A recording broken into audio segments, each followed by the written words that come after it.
ఇదంతా నా వల్లే జరిగింది. కళ్ళు మూసినా తెరిచిన చంద్రికనే కనిపిస్తుంది. Watch our web series Constable Kanakam Season 2 streaming now on ETV Win app.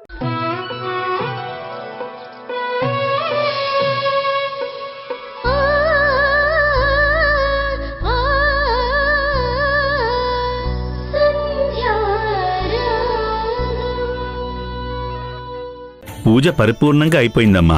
నేనుంటాను. మంచిది పంతులు గారు. ఇక నువ్వేమీ కంగారు పడకమ్మా.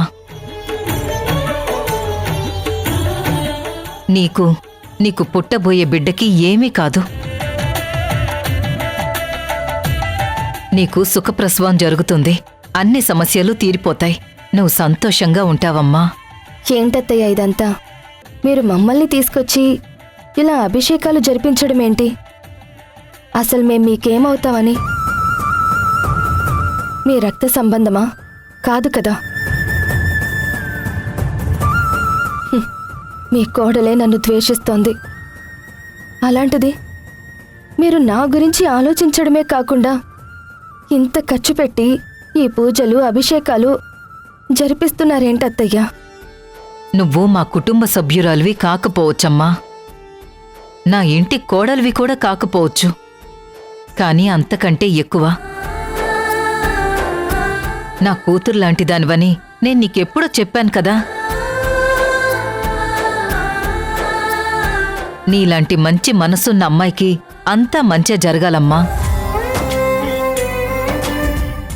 ఎందుకో తెలీదు కానీ ఈరోజు ఉదయాన్నే ఏదో పిచ్చి కల వచ్చింది నాకు. ఆ కలలో నీకు పుట్టబోయే బిడ్డకి మీ ఇద్దరికీ ఏదో సమస్య రాబోతుందని, బిడ్డ పుట్టిన తర్వాత నువ్వు ఏడుస్తూ కూర్చున్నావని కలొచ్చిందమ్మా.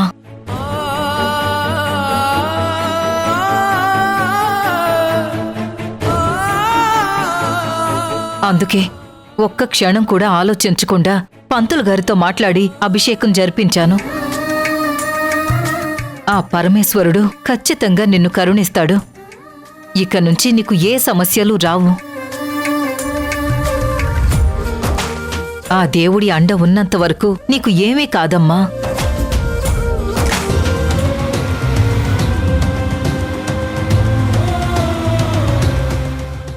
వాణిగారు, మిమ్మల్ని ఇలా అడగచ్చో లేదో నాకు తెలీదు. ఇప్పటికే వింధ్య ఏదేదో ఊహించుకొని మమ్మల్ని బాధ పెడుతూ వచ్చింది. అది చాలదన్నట్టు ఇప్పుడు మీరిలా గుడికి తీసుకొచ్చి అభిషేకాలు జరిపిస్తే మేం మిమ్మల్ని తన నుంచి దూరం చేశామని మమ్మల్ని టార్గెట్ చేస్తుంది. తను మనశ్శాంతిగా ఉండదు. ఇదంతా మీకు తెలిసి కూడా మీరు వింధ్యని వదిలేసి మా గురించి ఆలోచించి మాతో ఇలా పూజలు చేయిస్తుంటే మాకిబ్బందిగా ఉంది. ఏం శ్రీకర్, నా కొడుకైతే నేనిదంతా చెయ్యనా? నువ్వు నా కొడుకువే అనుకున్నాను. మీ మీద ఈ ప్రేమాభిమానాలు ఎందుకు ఏంటి అని అడిగితే ఈ కారణం వల్ల, ఈ స్వార్థం వల్ల మీరంటే ఇష్టం అని చెప్పి నేను చెప్పలేను. కానీ మీరు బావుండాలి.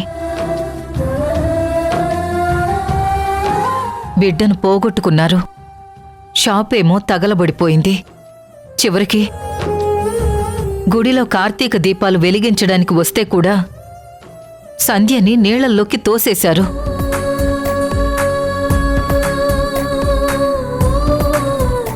ఎన్నో అవమానాలు, ఎన్నో నిందలు భరిస్తున్నారు మీరు.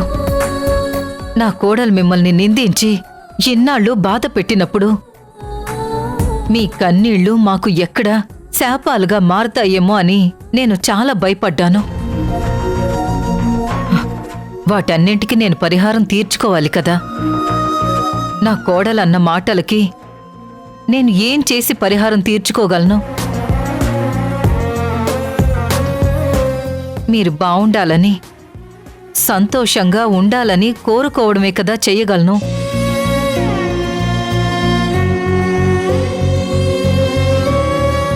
అందుకే చిన్న పీడకల ఏదో వస్తే గుళ్ళో ఈ అభిషేకం జరిపించాను. ఇక మీరు ఏం ఆలోచించొద్దు. మీకు ఎప్పుడు ఏ సమస్య వచ్చినా నేనున్నానన్న సంగతి మీరు మర్చిపోయినా నేను మాత్రం ఎప్పటికీ మర్చిపోను. మీరు నాకు బాధ్యత.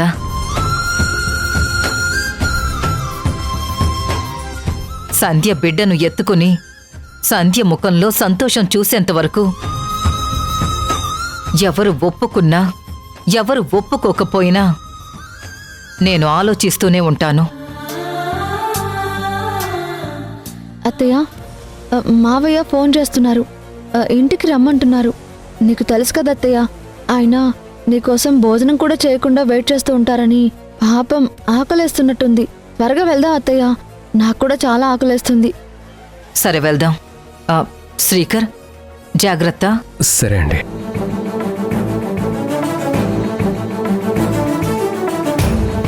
అమ్మ సంధ్య, నీకు నీ బిడ్డకి ఆ పరమేశ్వరుడి అండ ఎప్పటికీ ఉంటుంది. నువ్వు ధైర్యంగా ఉండు. అలాగే. పద. సంధ్య, నిజంగా వాణి గారు మా అమ్మలాగా ఆలోచిస్తున్నారు. ఈ అభిషేకాలు, ఈ ఖర్చు ఆవిడ చేతుల మీదుగా జరిపించడం నాకిష్టం లేకపోయినా ఆవిడ బాధపడతారని తప్పుకొప్పుకోవాల్సి వస్తుంది సంధ్య. చూసారా, చిన్న కలొస్తేనే ఆవిడ తట్టుకోలేకపోయారు. ఆవిడన్నట్టుగా మన కష్టాలన్నీ తీరిపోయి సంతోషంగా ఉంటే ఇక ఆవిడికి మన మీద ఏ బెంగా ఉండదండి. అవును, ఇంటి దగ్గర అమ్మ వెయిట్ చేస్తూ ఉంటుంది. వెళ్దాం.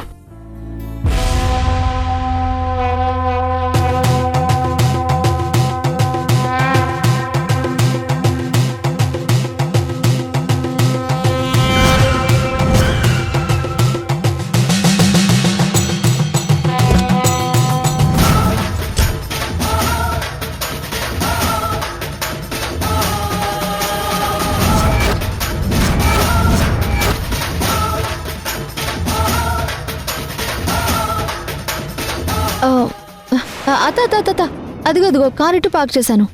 పద.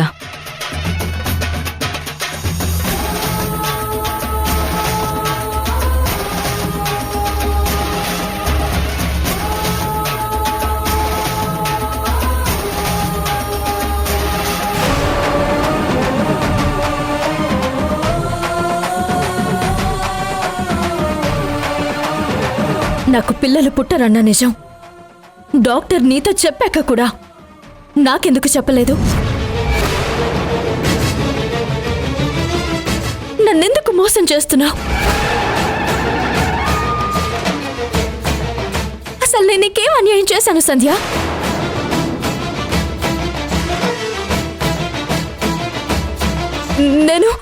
నేను జీవితంలో తల్లిని కాలేను కదా.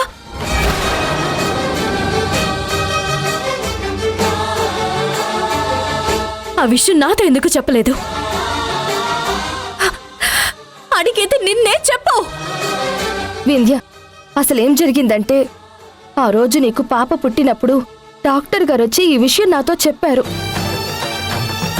కానీ ఈ విషయం నీతో చెప్తే నువ్వు తట్టుకోగలవో లేదో అని నీకు చెప్పలేదు. అంతేకాని ఇంతకు మించి ఏం లేదు. ఇది కావాలని చేసింది కాదు. అర్థం చేసుకోవే.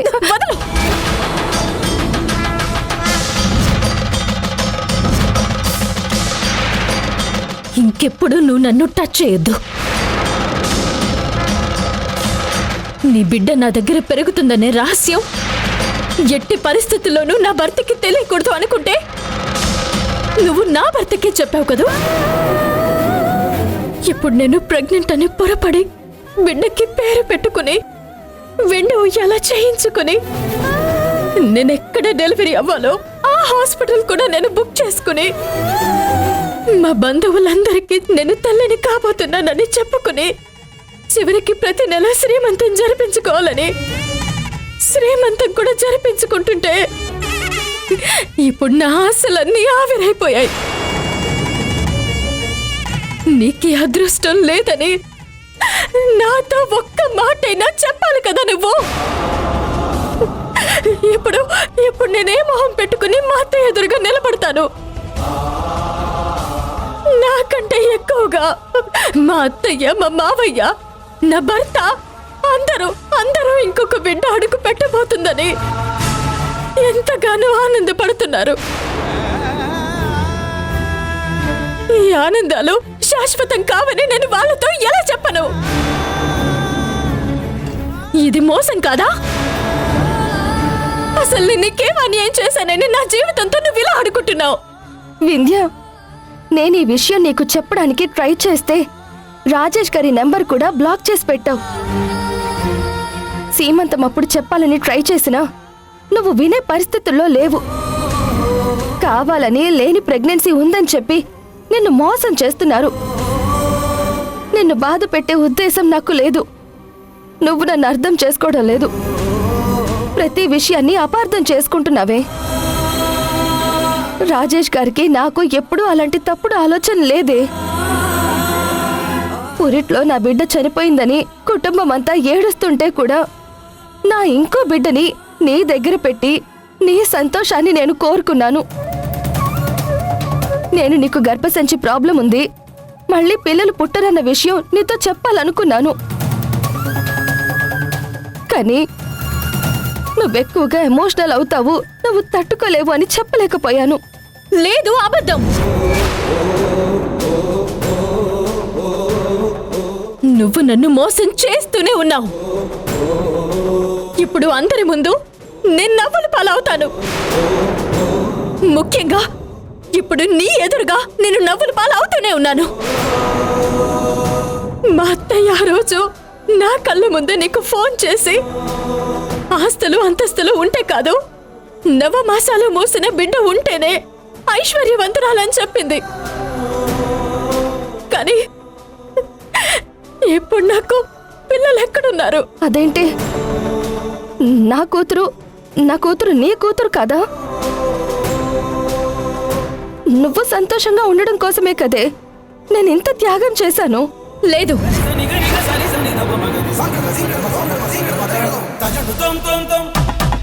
నీ కూతురు నా దగ్గర ఉన్నంత మాత్రాన నాకు ఆ సంతోషం సరిపోదు. నిజంగా నువ్వు నా ప్రాణ స్నేహితురాలు అయితే, నిజంగా నీకు నా భర్తకి మధ్య ఏమీ లేకపోతే, నువ్వు నా మంచి కోరుకునే దానివి అయితే నువ్వు నాకు మాటివ్వు.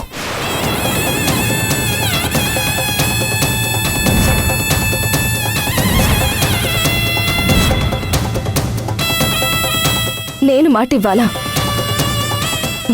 చెప్పు వింధ్య, నన్నేం చేయమంటావో చెప్పు. నువ్వు హ్యాపీగా ఉండాలి, మన ఇద్దరి మధ్య ప్రాబ్లమ్స్ అన్నీ సాల్వ్ అయిపోవాలంటే నేనేం చేయాలో చెప్పు.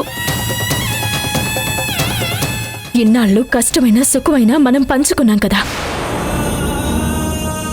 నువ్వు ప్రెగ్నెంట్ అయిన మరుక్షణం నేను కూడా ప్రెగ్నెంట్ అవ్వాలని, ఇంకో బిడ్డతో అమ్మ అని పిలిపించుకోవాలని నేను ఎంతగానో ఆరాటపడ్డాను. నా రక్తం పంచుకుని పుట్టిన బిడ్డ నా చేతుల్లో ఉంటే బాగుండు అనుకున్నాను. ఆ రోజు నువ్వు నన్ను బలవంతంగా తీసుకుని వెళ్ళావు. నా దురదృష్టం కొద్దీ యాక్సిడెంట్ అయింది.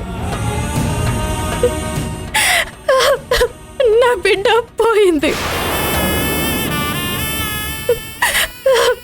మళ్ళీ బిడ్డలు కనే అదృష్టం కూడా పోయింది. అందుకే ఆనందమైనా కష్టాలైనా కన్నీళ్ళైనా మనిద్దరం చెరసగం పంచుకోవాలని అనుకున్నాం. కాబట్టి నాకు లేని ప్రెగ్నెన్సీ నీకు ఉండకూడదు.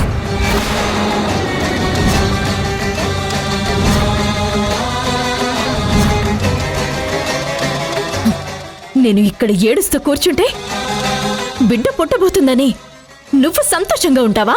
వింధ్య, ఏం మాట్లాడుతున్నావే? అసలు నువ్వు ఒక ఆడదానివేనా? పవిత్రమైన గుళ్ళో ఉండి కూడా ఇలా మాట్లాడుతున్నావా? నిన్ను చూసి జాలి పడాలో తిట్టాలో కొట్టాలో లేక అసహించుకోవాలో నాకు అర్థం కావడం లేదు.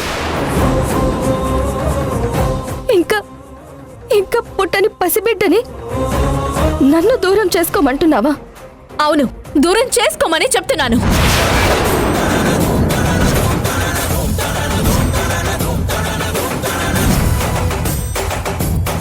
ఆ బిడ్డ ఉంటే నీకు సంతోషాలు, నాకేమో కన్నీళ్ళు. హడావిడి నీకు, ఒంటరితనం నాకు. నేను రోజు రోజుకి కుమిలిపోతాను. ఇది జెలసీ అనుకుంటావో శాడిజం అనుకుంటావో, దీనికేం పేరు పెట్టుకుంటారో నాకు అసలు తెలీదు. మా అత్తయ్య నీ మీద చూపించే ప్రేమలో 1% అయినా నా మీద చూపించుంటే బాగుండేది. నువ్వు ప్రెగ్నెంట్ అవ్వగానే మా అత్తయ్య సంబరపడిపోతుంది. నువ్వు షాప్ ఓపెన్ చేస్తే మా అత్తయ్య సంతోషపడుతుంది. నీ కాలికి చిన్న ముళ్ళు గుచ్చుకున్నా మా అత్తయ్య విలువలాడిపోతుంది. బిడ్డ పుట్టక ముందే ఇంత హడావుడి చేస్తుంది. రేపు బిడ్డ పుట్టాక ఇంకెంత హడావుడి చేస్తుందో చూడు. దీన్ని అనుమానం అంటారు, పిచ్చంటారు, ఇంకేమంటారో నాకు తెలీదు, కానీ వద్దు సంధ్య, ఆ బిడ్డని తీసేయ్. చంపేస్తాను వింధ్య.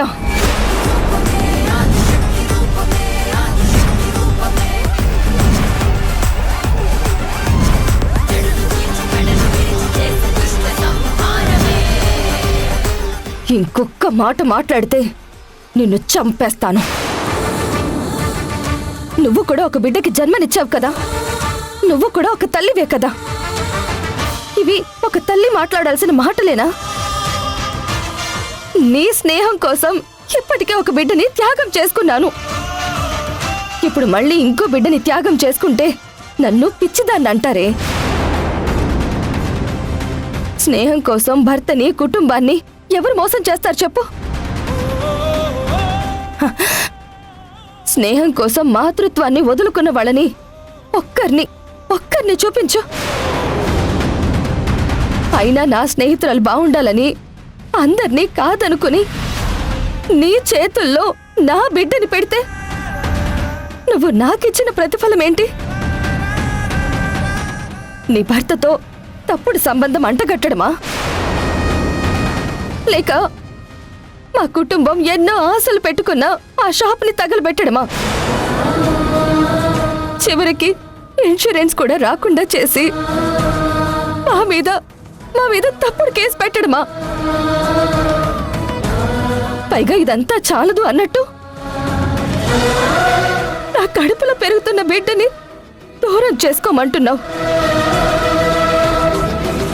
తప్పు వింధ్య, చాలా పెద్ద తప్పు. ఇలా మాట్లాడితే నేను ఊరుకోను. మొదటిసారి నాకు నీ మీద కోపం వస్తుంది. నువ్వు కోపడతావో, తిడతావో, కొడతావో నీ ఇష్టం. నేను చెప్పేది ఒక్కటే, నాకు లేని సంతోషం నీకు ఉండకూడదు.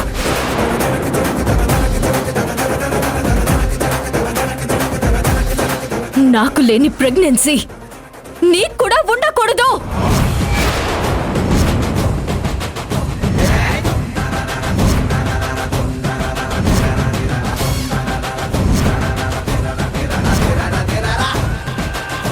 మనిద్దరికి ఉన్నది ఒక్కటే బిడ్డ, అది నా బిడ్డ. నేను ఎప్పటికీ ప్రెగ్నెంట్ని అవ్వలేను. ఒక విధంగా అలా జరగడానికి కారణం నువ్వే కదా. నువ్వేం చెప్పినా నీ ప్రెగ్నెన్సీ మాత్రం ఉండకూడదు. ఇంకొక్కసారి ఈ మాట మాట్లాడితే పళ్ళు రాలగొడతాను.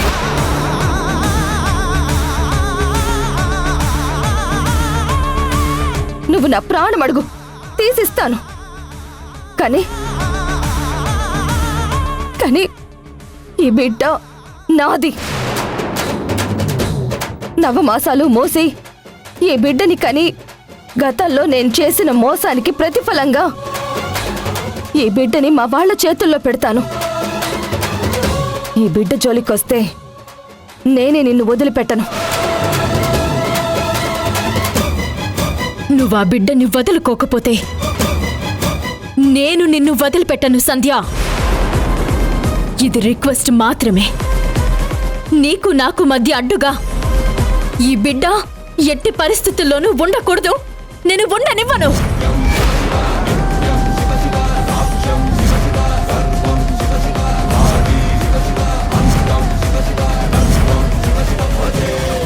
ఆ బిడ్డని నువ్వు ఎలా కాపాడుకుంటావో నేను చూస్తాను.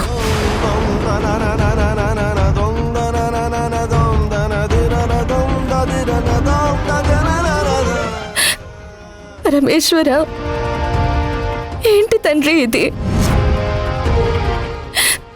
నా స్నేహితురాలొచ్చి నా ప్రాణం అడిగినా ఇచ్చేదాన్ని.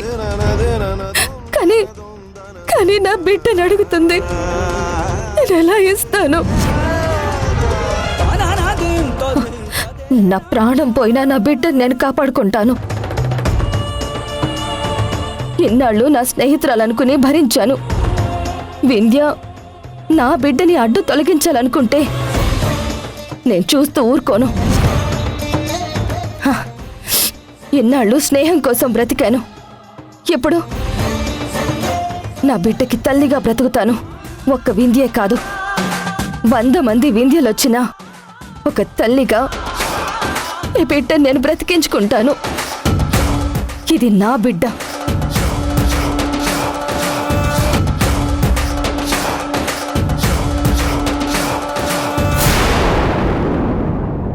నువ్వు ఎంత తప్పించుకోవాలని చూసినా నా నుంచి తప్పించుకోలేవు సంధ్య. నా బిడ్డ జోలికొస్తే ఎట్టి పరిస్థితుల్లో ఊరుకోను. అది నా స్నేహితురాలైనా సరే. ఒకసారి బిడ్డనిచ్చావు, ఇప్పుడు నీ బిడ్డని వదులుకో. నా ప్రాణం ఇచ్చైనా నా బిడ్డని కాపాడుకుంటాను. నీ బిడ్డని నీ నుంచి దూరం చేస్తాను. అమ్మా అని నా బిడ్డతో పిలిపించుకుంటాను. నువ్వు ఎలా పిలిపించుకుంటావో అది చూస్తాను.